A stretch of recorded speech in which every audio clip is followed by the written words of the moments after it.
The Square Ball Podcast. Welcome to the show. Brought to you with Leeds Solicitors. Look at how prompt that was. You're doing really, really well. You started the show really quickly, though. I know. I'm doing it now to try and throw you off. Michael's here, by the way. That was like a high press start to the show. do your thing then. Johnny's here, Jonny Cooper from Opta as well. Is delighted to be in the room for the big three, the delivery of the big three. Do you know what the big three are? Put me on the spot. Yep. Wills, probate, conveyancing. I don't do it as good as you, though. I don't do it. It takes years of practice to get this good at it, doesn't it? Certainly does, and they do loads of other legal services for you and for your business. 10% discount on your legal fees. LeviSolicitors.co.uk/the square ball. Favourite one, Michael? Probate. No, of the big three. Well, obviously they're my favourite. Sorry, the others probably something to do with professional negligence. I knew you were going to say that. Why? Because it's my favourite. Okay. Because that's why I have to sit and endure every time you deliver that read for Levi Solicitors. Professional negligence.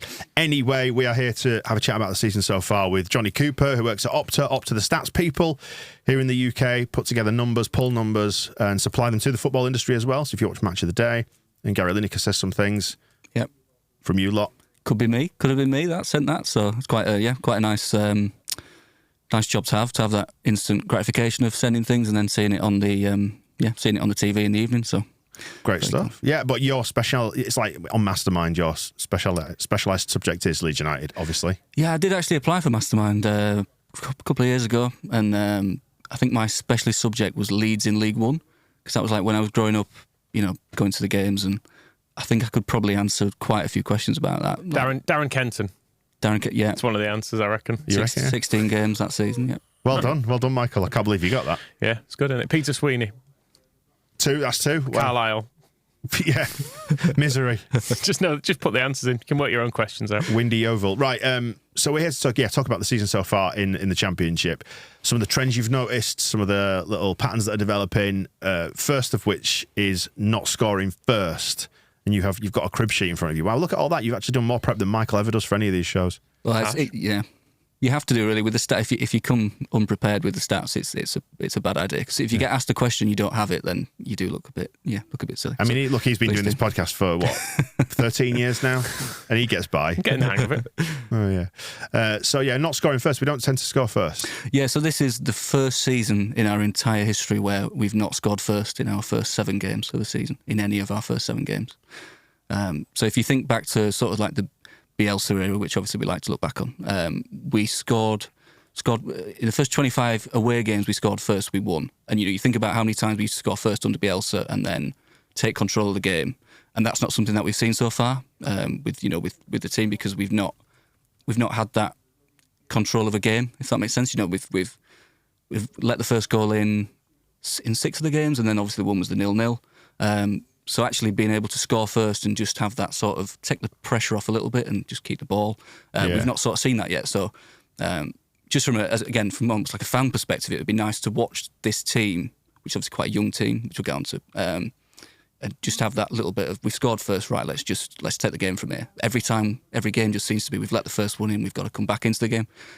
Which is a pattern, actually, to be fair, and you might know this, I don't know if you've got it to hand, but when we were in the Premier League, obviously that happened a lot more because we were rubbish.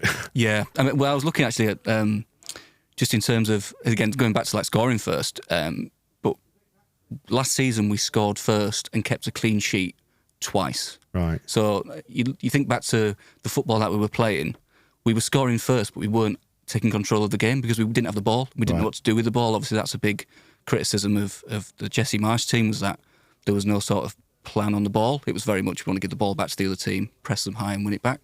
So I was looking at the stats, and like under Bielsa, we scored first and kept a clean sheet 50 times. And then since he's left, we've done that 3 times in a game. So it's sort of lacking that. If you can name those 3 games, I'm going to put you... What was the exact specific stat was? So scoring first and then keeping a clean sheet in the game. And that's since he left the Southampton game, yeah? Southampton, yeah.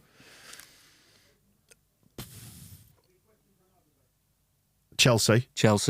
And there was one in the previous year, just at the end of that season, away from home. Brentford we conceded, didn't we? Prior to that, who did we play away? We won 3-0. Wolves were conceded. Watford? Watford. Yeah. There we go, got on.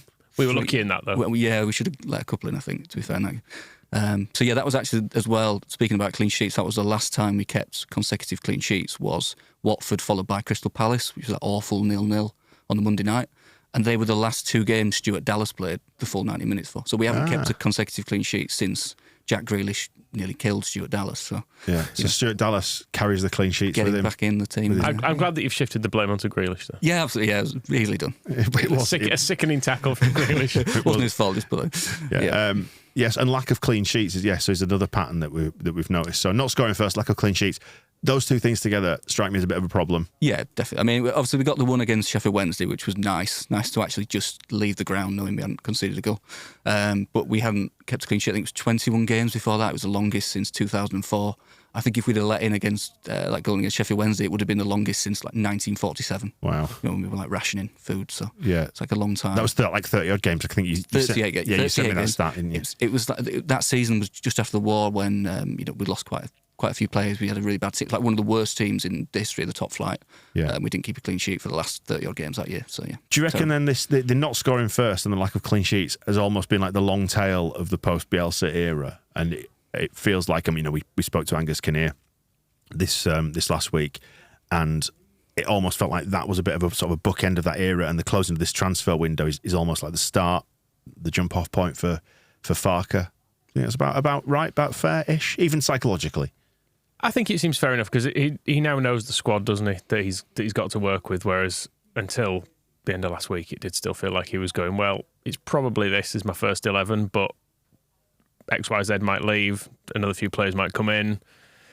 So yeah, we'll give him a fresh start. I mean, the defence is starting to transform, I guess, as well, because if we're now looking at Jamie Shackleton as a left back, we're looking at Rodon's gone in, and then presumably Spencer's going to start coming into the team now. It has at least been refreshed, because I think at the start of the season you looked at the back line and you went, well, it's still the same defence that was conceding a load of goals last year, and that never looked particularly solid. So maybe something needs to change there, other than just obviously the level we're playing at. But yeah, I am kind of surprised we've not been able to be a bit tighter in this league, though, because you look at most Premier League teams and they do have dangerous players. Whereas I did look at Cardiff's on the opening day and went, should beat these really. Yeah, it was a bit shapeless, was that game though, wasn't it? Nobody quite knew what to expect. It was so new. It was almost too new.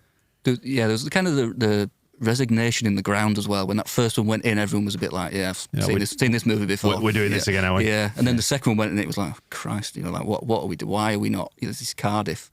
But yeah, I mean, since again, just sorry to keep mentioning Bielsa, but he's staring at me over there. Since he left, we've kept 8 clean sheets in the league, and that's the second fewest of any team who's been in the top 40. Explains why they're looking to change the defence, doesn't it? Yeah. I mean, it is pretty wholesale, isn't it, with the exception of Strauch at the minute. And I know, Cooper was injured or whatever, but yeah, they've clearly identified defence as a weakness. So, and I think, speaking about Meslier as well, the psychological impact it would have on him of never keeping a clean sheet. And I know he has been to blame occasionally for goals, but just knowing every game you concede and and the amount of work he's had to do, I feel like even with Bielsa here, he had a lot of work to do, both in terms of saving shots and just the pressure put on him by receiving the ball in awkward areas and stuff that he was expected to do under Bielsa. I kind of feel like maybe this is a fresh start for him as well. Now, if he gets to just have some games where he doesn't have to pull off 4 or 5 saves and also deal with the ball in some awkward spots. Yeah, hopefully it bodes well going forward. One of your stats, I say your stats, was as an Opta stat, got me in deep trouble last year. I think I know what this is. Yeah. So it was in the Premier League. If you've got 8 points after 5 games, you've got, was it 96% chance of staying up? I think that's right. Yeah. There was another one I was looking, because we won 2 of our first 3 last year as well. Yeah. And I think we were like the 3rd team to get relegated after doing that. It was like Wolves in 2011-12 and then West Brom 2017-18. So we started off really quite well. Actually, the Chelsea win was amazing, and obviously it fell apart after that. So. But yeah, so that was an Opta stat. I thought, oh well, call us out there. From a statistic point of view, that looks good. I do remember saying at the time that if there's one club that can buck the trend, just kind of just dismissively joking it's Leeds United, and we were the 4%ers. Yeah, so we should be proud of that. I think that we beat the odds. We beat the odds completely. Yeah. Is there a similar stat that you've got then for the state of things after 5 games this season that you can ruin my life with for another 12 months? No. I think there's some positive. I mean, I've looked at championship winners over the since 2004-05. Burnley last year had the same record as we do after 5 games. Right. So 1-1, drawn 3, lost 1. And they'd scored 6 and conceded 6. So we've scored 7, conceded 7. So, and then they ended up romping the league, got 100 points. I think after the first 5 So you're saying games, that's what we're going to do? What's the percentage chance of that happening? Very, very low. Sorry, go on. I think after the first 5 games they won something like 15 more points than any other team. Right. And really clicked into gear. So yeah, I mean, again, I'm definitely not going to say Leeds are going to do that, but it's and again, looking at previous championship winners, no championship winner has ever started with 5 wins out of 5. Right. So no team's ever come straight out the blocks and won the first 5 games. There's only one team ever in championships won the first 5 games. And that was Neil Warnock's Cardiff, and they did get promoted at the end of the season. Right. In second. I was just thinking of the Warnock season because that started all right. There was a couple, I think there were 2 wins out of 3 there. Yeah. And thinking, it might be working like this. And then there was a bad patch, but then we had. I've just got the results paired. We had another good patch then between 22nd of September, 23rd of October. We didn't win a game, so we didn't lose a game. So we won 3, drew 3, and you were like, it's starting to click. Is this maybe Warnock's got it? And then there was just October, November, lost 4 out of 5, drew at Burton, and it was like, okay, yeah, this is not the year for it. No. Drawing at Burton, that makes me feel sad just thinking about that. That really happened, didn't it? Yeah, there was the 6-1 defeat to Watford in there as well. That was fun. Yeah. So you remember the Warnock cam they used to put on YouTube, where they used to film him? There's it's not on YouTube anymore. I hope somebody's got it. That Watford game, he's just stood on the touchline sort of kicking every goal in that Watford score. It's a really, really fun watch, retrospectively. So we don't need to panic is basically the underlying message from the start. Yeah, I looked again at the average points of the championship winners after 5 games, and it's like 8.8, so just under 9. So we've got 6. So it's not. So it's within a win. We're not miles away. It's not like I said, no team comes firing right out the blocks and then goes and wins the league in the championship. It just never happens. It's when you contrast it with the Premier League, where you've got 8 fewer games, and there is a sense that you need to just keep winning.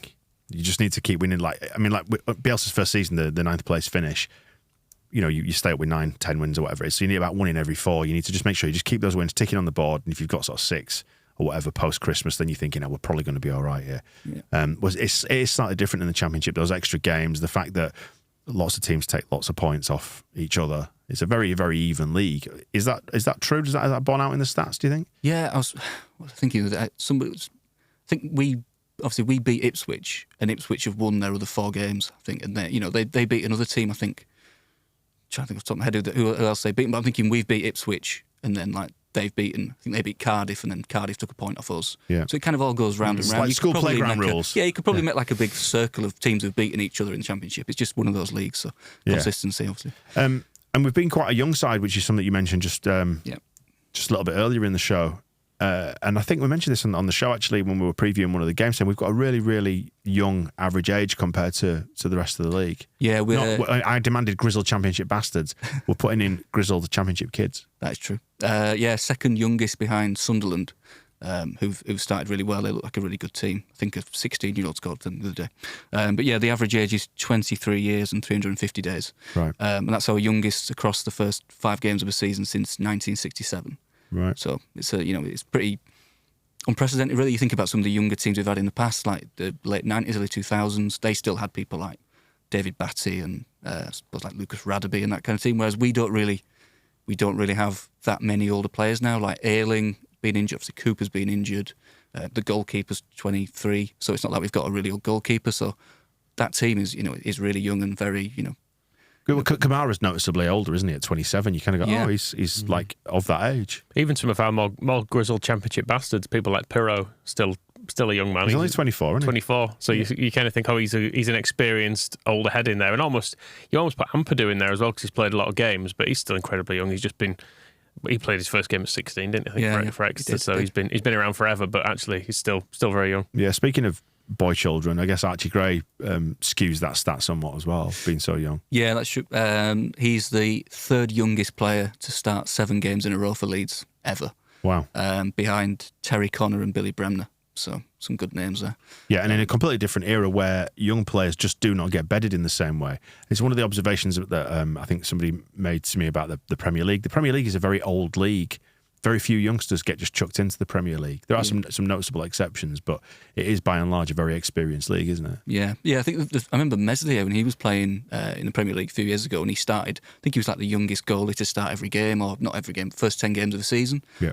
So like we were picking, somebody like him when usually you get your goalkeepers 29, 30 at least. So yeah, it's definitely a league where I think teenagers do get. I mean, Brighton are kind of the exception to the rule, where they've brought quite a lot of young players through and some really, really good players. But yeah, typically you don't really see them. Are we too young to go up? Absolutely not. No. Okay. You win nothing with kids. I'm just thinking, there may well be a stat that says you need an average age of at least 26 to get promoted out of this league. This is one of them things where I've not got that stat in front of me, and then we're going to have to wait a few years. Yeah. Sorry, Willie, you're staying for a while. If there's one club that can buck the trend, but you look at Willie Nonto, and I don't see a 19-year-old in Willie Nonto. In my mind, he's older than that. He's in his 20s, and I don't know why that is. I don't know why I perceive him like that. Is it because he's an international, something like that? See, I think I almost see him as even younger than he is. Oh, really? Yeah, just because he's got a big daft grin, and he's dead little. Yeah. I mean, obviously he's got the thighs of like a 30-year-old powerlifter, but he's generally speaking, his size and everything, and I suppose some of his mannerisms on the pitch as well. He looks a bit, oh, Dad, he throws his arms around a bit. I don't know. The petulance of youth is definitely there. I think when he that Salford game where I think Somerville got the ball taken off him and he just came in and just wiped the guy out who took the ball off him. It was like, yeah, I didn't do it. He did. He literally didn't know what. Funny, isn't it? Archie Gray carries himself a lot older than that.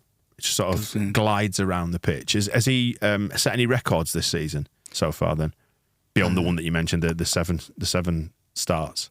I think he was beyond that. I think he was like the second youngest player to play in our first 5 games of the season. I think there was only one of the 17-year-olds. It was John Charles, right, back in 1949. Heard he was quite good. He's a decent little player, yeah. Not bad, especially when he went up front. But no, I think he could play anywhere. John Charles, from what they said. But I think he was the youngest player to play for Leeds since Aidan White in 2008 when he played. So that was, it's a long time ago. So even though he was, you think like 17, I don't see that as for a footballer. Like you see 17-year-olds playing. So the fact that we hadn't picked anyone as young since then was quite a surprise. Yeah. But he has been really good. But I think playing, again, this is kind of an argument that you hear quite a lot in the media is, should you be playing players of that age as often, or should you be like bedding them in? And I think now we've got Glenn Kamara, we've got Gruev's coming as well. We can kind of rest him and then just bring him back in, and he might be really good with a bit of a rest. So. Yeah, do not want to burn. We don't want to fully Sam Byram him, do we? Given you said your specialist subject was Leeds in League One, what did you think of Aidan White when he first came through? Because I thought he looked brilliant. Fantastic, very, very fast, fast. I remember. I think I was at his first game, the Crystal Palace League Cup game. Yeah, I remember. He looked really good. He looked tiny. He was right in front of us in the West End. He looked so small, but he was really good. He started like 4 or 5 games in a row under McAllister.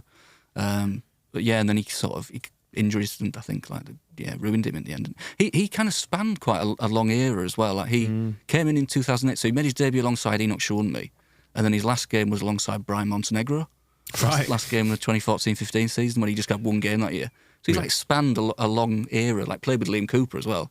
You wouldn't think Aidan White would have played with Liam Cooper. So was that the cup game? Was it cup at Sunderland, Brian Montenegro? He did play in that game, yeah. He came on against Rotherham last game of the season. It's amazing. I find it amazing that you can remember these stats. Like I've got How can you forget Brian Montenegro? I mean, admittedly, if Brian Montenegro was in this room now, I would be absolutely none the wiser. He is. Yeah, that's him there. Yeah. No, I was just going to say it's dead funny that sort of post Premier League relegation, so let's say early to mid 2000s. I'm not saying I've got an encyclopedic knowledge, but I've got a very firm memory of that entire era going backwards towards the late 80s, early 90s. 2004 onwards, I couldn't necessarily tell you the difference between about the mid 2000s and the mid 2010s who played in what era. You could say a name to me, which is why I always do badly. We do quizzes about this stuff, like on the members show. I'm like, I don't know. I couldn't tell you whether Brian Montenegro. I could only timestamp it because I know he was one of Chilinos. But you said if you said a name to me like Armando Sarr, for example, I wouldn't be able to place him within a decade. Relegation to League One season, right? He was, yeah. Yeah, again, I can't remember anything that Armando Sarr did. I can't remember how he played. I just remember he was there. And he's got one of the shortest names we've ever had. So very small Scrabble score. Very small, yeah. I seem to remember him seeming all right for the first few games, in that way that you give new signings some slack. Chance, yeah. And by the end, you're like, fucking this guy. Do you think it's as well about sort of, again, I mean this in a nice way, but it's like growing up, it's like an age thing. Yeah, probably. So like for you is like that era you grew up in, you remember all the players, and like for me, that same as your music habits as well, isn't it? They say you always your music sticks in your head from when you were about 16, 17 exactly or something like that. Yeah. That's kind of for me. That's my era. My first season ticket was 2004-05, so I got the start of the bad era really. Yeah. But this is like Leandra Griffith playing 25 minutes at Derby. I mean, that's it's like I was still there, but I just emotionally I think I completely drifted from it. It was just a thing that I kind of did. It's as well as you get older, your general time spent looking at football stuff differs as well. Like Does it? It changed. Given that I spend 19 hours a day on Twitter. Do you know, it's just changed, I think, is the thing. Yeah. Is the way, because like I would have always played a load of Champ Manager, and I'd have had sticker books and that sort of more general football knowledge. I think was my general football knowledge was really good in the 2000s, like late 90s, mid to late 90s into the mid 2000s was good. And then at some point I started drinking and just focusing on Leeds. Your brain just melted. Pretty much. I feel like there's a transition where I think Leeds dropped out of the Premier League, which meant my football interest in a wider sense tailed off a bit, because I was a bit like, oh, that's just a thing that's going on without us. And the opportunity to just look at Leeds stuff from forums and then later Twitter meant I looked more at that than... Because I never ran out of Leeds stuff to look at, I suppose what I was saying. Before you could read like a bit of Leeds stuff in a paper or on teletext or whatever, but then you run out of that within 20 minutes. So you'd be like, oh, I'll read about Newcastle, fine. Yeah, but then you had to engage other stuff, didn't you? That was the point. Yeah. Whereas now you can just endlessly read people giving the shit opinions on stuff. including ourselves. Oh, completely, yeah. Yeah, absolutely. I think maybe that's why the Bielsa era reignited something. And we're getting misty-eyed about Bielsa again, but it reignited something in a lot of people who maybe had emotionally drifted away from it all after so many years, like in the emotional wilderness with Leeds, not really giving a shit.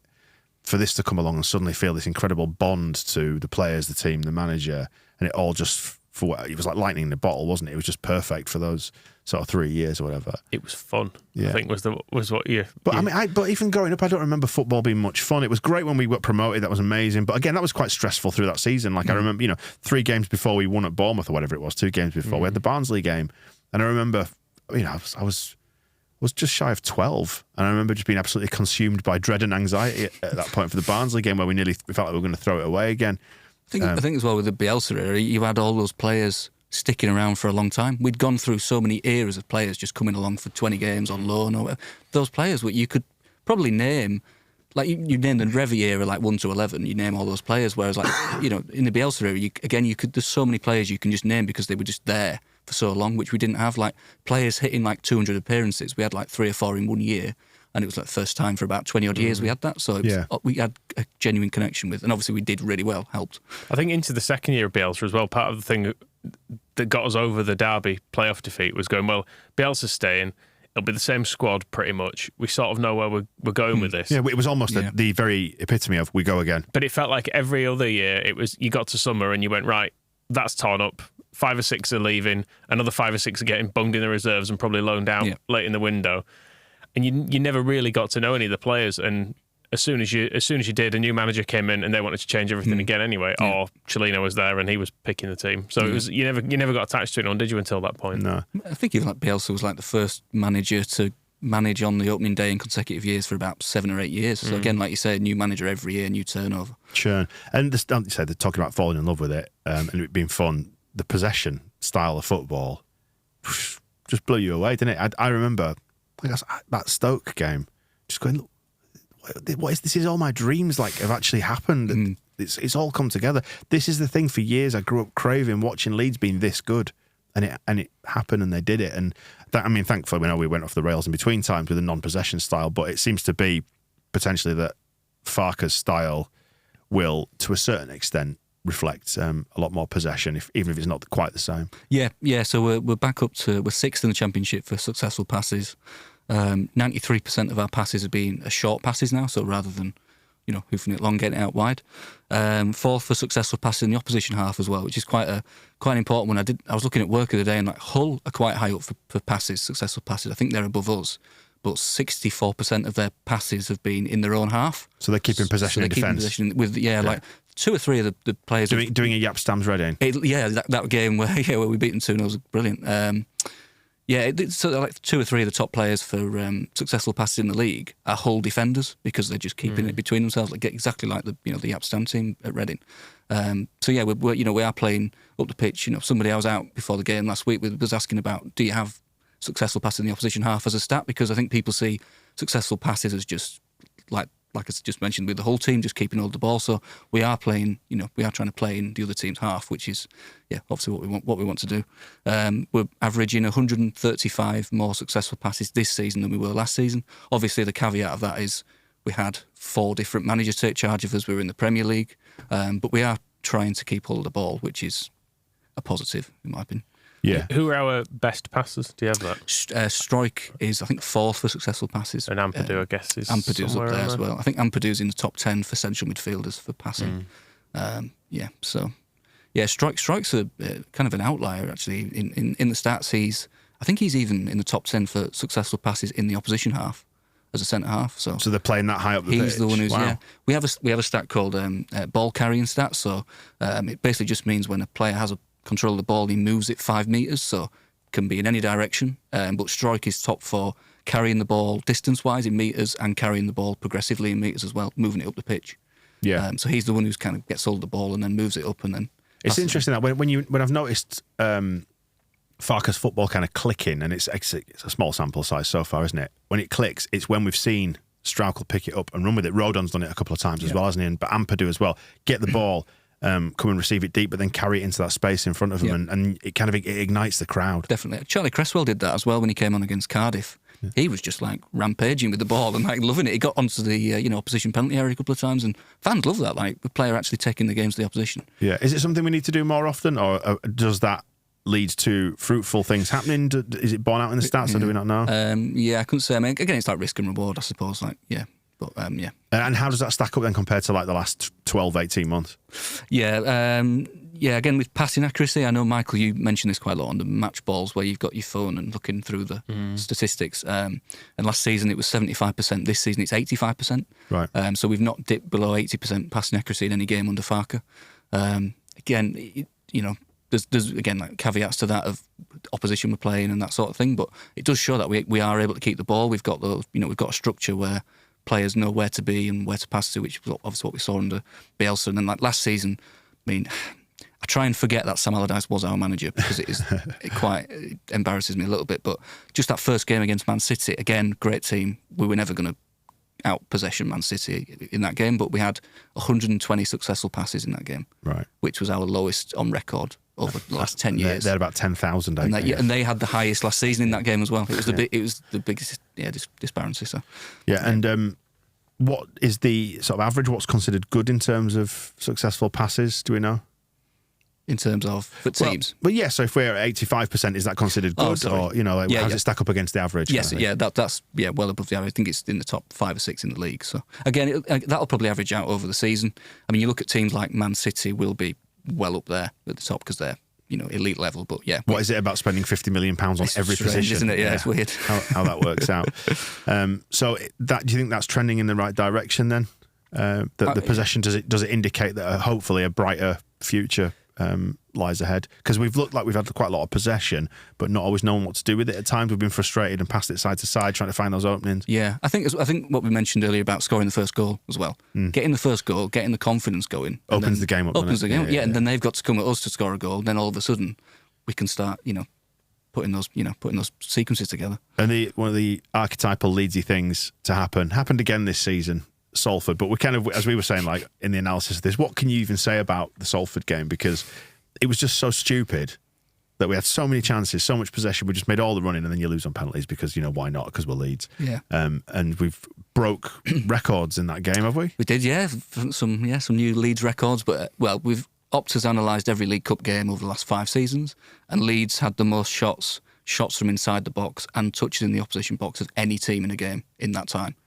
And still managed to get knocked out on penalties. So Leeds, quite good, yeah. It's actually funny. The thing is, in that game, like if we'd have scored, again, talking about the first goal, if we'd have got a goal the first 20 minutes when we were miles on top, we probably would have won 4 or 5-0 there. Well, but Blackburn won 8-0, didn't they? Yeah, exactly. Yeah, was it Harrogate they played? Yeah, Harrogate Town. Yeah. And their stats, I think, were lower than ours, their output. Yeah, they had a lower XG than we did in that game and scored 8 goals, yeah. What's wrong with this football club? I know. Yeah. It never seems to happen the other way either, does it? that a team will have that absolutely batter us, but will manage to hang on. I don't know. I feel like that. Man City away was the one and only time I think it's happened in living memory. 2-1. Yeah. Yeah, but I mean, we still were kind of in that game. No, actually, they did have an awful lot, a lot of possession, a lot of passes and chances. Didn't they? But you kind of come away from that game annoyed that we got knocked out on penalties, and it was Salford and Gary Neville's team and all that rest of it. But we played well enough to win that game 6-7-0 probably. You know, it wasn't like we played badly and got knocked out on penalties, which has happened before. We dominated that game from start to finish. So it's positive signs. And in fact, the funny thing that we remember taking away from that game was the goal we scored was like an horrendous goal. Like, it was the worst free kick Greenwood's probably ever taken for Leeds, and somehow it just managed to end up at Strike's feet, and he scored. So, a good play. Have the new signings bedded in then? Is there anything we need to look out for with them? Any patterns you're noticing emerging? Well, I was looking at some of the Jadon Anthony stats, obviously, with him replacing Sinistera. And he was 7th for chances created in the Championship, the last time Bournemouth were in the Championship. He was 2nd for big chances created. I presume they're in League One at the minute.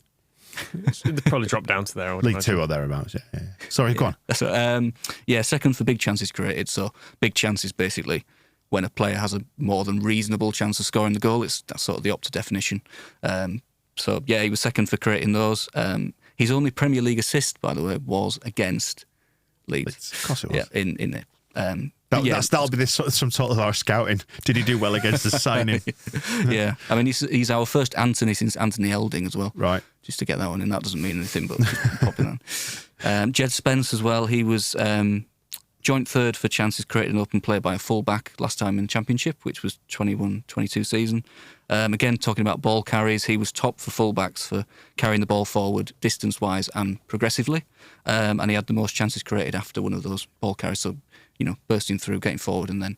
There's a lot of hope, I think, attached to this, the signing of Jed Spence, isn't there? Like, you look at him and you saw the little, first glimpses of it against Sheffield Wednesday, and you thought, there's something there. I think in both him and Pirro, you look at them and you can see their stats from previous attempts at the Championship, and you can go, actually, no, you can see completely how that translates into extra points on the board. Yeah. Whereas some of the more speculative buys over the years, you're like, let's see where they go in. But there's enough data there. What will Was Him Boy bring us?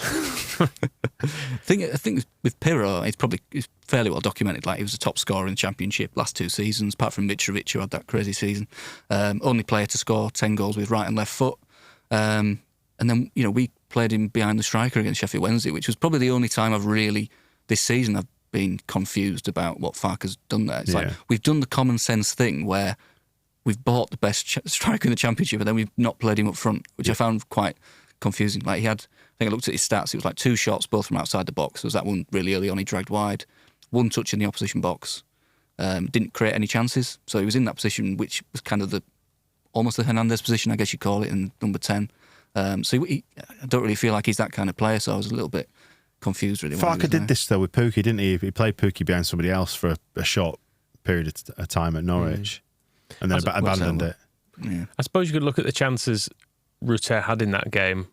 Were kind of getting in behind the defence, weren't they? So maybe maybe we thought that would be the way to score against them, and him being fast was the way to do it. But then he had that shot, and it was like, that was a bad one. Yeah. I mean, to be fair, he did have that chance in the first half, Rutter, where it was a good save by the goalie.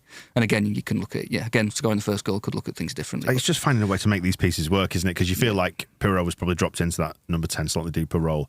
Because, well, we know that Farke said it was because they thought they could get him behind with his pace. So there's moving Pirro to accommodate Rutter being up front. It just awful PTSD flashbacks of Rodrigo being played in the number 10 over and over again. And you just, please don't make the same mistakes again, Leeds. Sign a left back. I mean, the all-important stat about Pirro is obviously that he was the first player whose last 2 letters of his name are both vowels to score for Leeds since Luciano Becchio. Right. That was the important Bodes well. That's immediately what I thought of. Yeah. I mentioned Was Him Boy, 2 vowels in that. There you go. Yeah. So any other stats then that you can throw at us about the new signings, stuff to look out for? Most of mine are just sort of, these players are all our first names of all these players. First ever Glenn, first Jed, first Ethan, first Carl with a K. Right. We have had a few Carls before. We had 3 Carls Dickinson, for Leeds. Dickinson, Shutt, one in the 70s as well. Welsh international. He was a winger. Not being alive is a bit of an impediment to be guessing this. Is it a well-known player? Well, not particularly well known, but yeah, he was around for a while. Welsh, you say. I'm going to say Carl Jones. There's a guy, Carl Harris. Of course, Carl Harris. Yeah. There'd be people screaming it. You know what, I actually didn't realise he was Welsh. All right, okay, there you go. I think he might crop up a bit again because we've got quite a few Welsh players. So I think it's like the first time we've had so many Welsh players in the team since Carl Harris's sort of era. So. Yes, the Welsh Mafia taking over. Well, Jonny, thanks for coming in. It's always good to have a little catch up and find out what you spotted with your eye. I like how you consume the game as well, because you see things and you pick things, and trends and little things must spark off ideas in your brain, thinking, I'm going to find out about that. Yeah, not normal things, I wouldn't say. They're not. Yeah, celebrate it. Absolutely celebrate it. Don't do yourself down. Can I just mention one more thing that I discovered, which was Ilya Gruev's dad played for Bulgaria. Yeah. If he played against England at Wembley in a friendly. David Batty is the answer here. He did play. That is good, very good. He came on in the 62nd minute. Radostan Kishishev got booked in the 65th minute, and then David Batty got subbed on in the 66th, which was a really good 5 minutes for Leeds midfielders. Well, there you go. Wow. Look at that. I knew David Batty would feature in this just when you said great, it. Though. Because David Batty always seemed to play for England against like Bulgaria or someone of that ilk around that time. So, yeah, that's a really good one. So, thank you. We'll close the show on that. Cheers, Jonny. We'll catch up again soon, yeah? Yep, nice one. Thanks for having me on. The Square Ball Podcast.